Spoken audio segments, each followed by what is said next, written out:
Hello.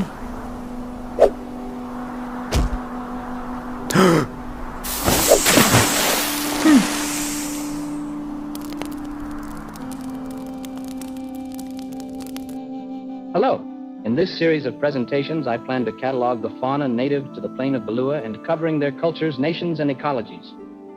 For my first entry in this bestiary, we'll be covering the famous riddle-speaking beasts of Egyptian myth, the Sphinx. These creatures have centuries of media depictions to work with when redesigning them, with some standout ones I'll be covering next. When looking at depictions of the Sphinx, you can't go without mentioning one of the oldest and most famous renditions, this being the Great Sphinx of Giza. This statue supports the idea of the Sphinx being a protector or guardian of sorts, with this statue being seen as the protector of the pyramids and other similar statues being located at the entrance of temples, further cementing their image of a sort of guardian.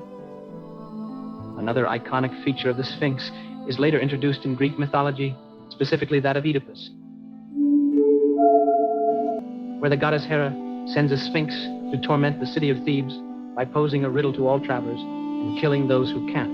Only after its riddle is answered does the creature throw itself of a cliff. This further pushes the guardian theme, but now it introduces the aspect of intelligence and madness in the way that it immediately killed itself after its riddle was solved. It also added the wings. These two depictions have basically laid the groundwork for a majority of future Sphinx designs, all on different points of the lion to human spectrum, with some personal standout ones being the design used in Dragon's Dogma. I'm personally a big fan of how unhinged they look, with their bird features reminding me of owls, especially in the face, with the coloration resembling a peacock. These sphinxes are more in the center of the kind of beast to humanoid spectrum, with the sphinxes of Dungeons & Dragons 5th edition leaning way more towards the beast end, with basically no human features, basically just a lion with wings. For my design, I want to find a fun balance of humanoid and animalistic features, kind of mixing the themes of an imposing guardian and an intellectual challenge. To do this, I first had to pinpoint a body plan. That this was probably the most difficult part to nail down, with anatomy ranging from quadruped to hexapod, to even octopod in some cases. I've decided to use the hexapod body plan, as this seems to be the most consistent version in pop culture. I messed around with the layout of these 6 limbs, but after a while I decided to take inspiration from the fallen chimera design in Dungeon Meshi, with the almost centaur posture. I went with this, but to keep it a hexapod, I decided to give the bottom half a sort of wyvern stance, using its wings to hold its weight. This let me free up its front limbs to act as the more humanoid parts along with its face. Though I thought it'd be a bit boring to just make some parts human, so I decided to take some inspiration from different types of primates for the more humanoid parts, specifically the baboon mandrill and macaque, with these inspiration mostly appearing in the face, with the exception of the ears, where I decided to give them sort of droopy ears to mimic the shape of a pharaoh's headdress.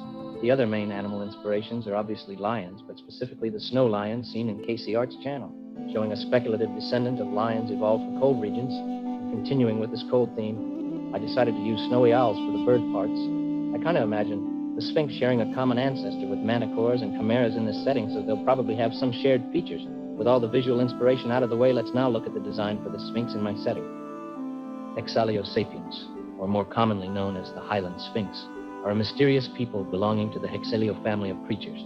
This can be seen in their 6 limbs and feline features, with their closest related species being that of the manticore, with the 2 species sharing a similar habitat, both being found primarily in mountainous highland regions, seen in the White Ridge and Nassau formations, while traversing the vast fields and deserts between these mountain ranges during their migratory seasons, with these periods being where most Sphinx interactions take place.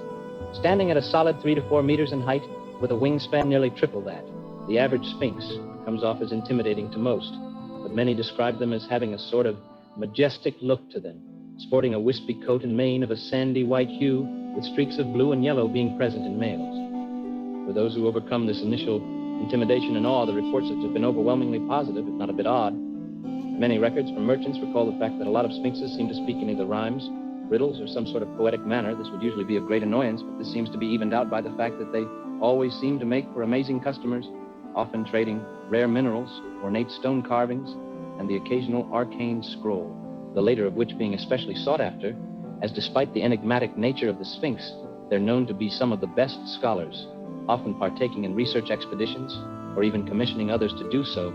This makes them one of the more common sponsors of adventure guilds. All this knowledge is recorded and amassed in their monolithic mountaintop temples, with the largest of them being seen as a sort of pilgrimage site to the scholars and mages of the region. though entry isn't the easiest of endeavors, as many talk of being faced with three riddles of increasing difficulty, with those who fail being turned away and those who refuse, this being dealt with accordingly. But if one manages to make it in, they'll be presented with walls of texts and artifacts that many are careful not to touch with my stay there, even supplying valuable insight to our current topic, such as their migratory patterns tying into the fact that Sphinx society seems to be divided between the diurnal and nocturnal, with migrations coinciding with seasonal changes that affect daylight hours. This divide seems to mostly be a cultural choice, as Sphinxes seem to be decently adapted to both conditions, with some more anatomical facts being that Sphinx seem to have a hard time truly flying and prefer to essentially glide with another rare sight, being that all Sphinx possess the innate ability to breathe fire. This is a trait present in a majority of the Hexaleo family.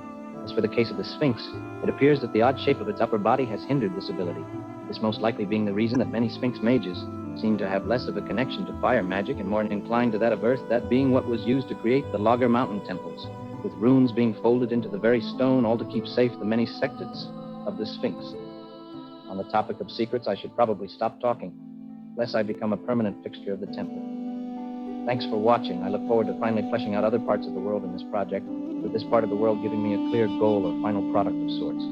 I personally aim to publish all the pages recording the monstrous species in a sort of beastiary or zoology book.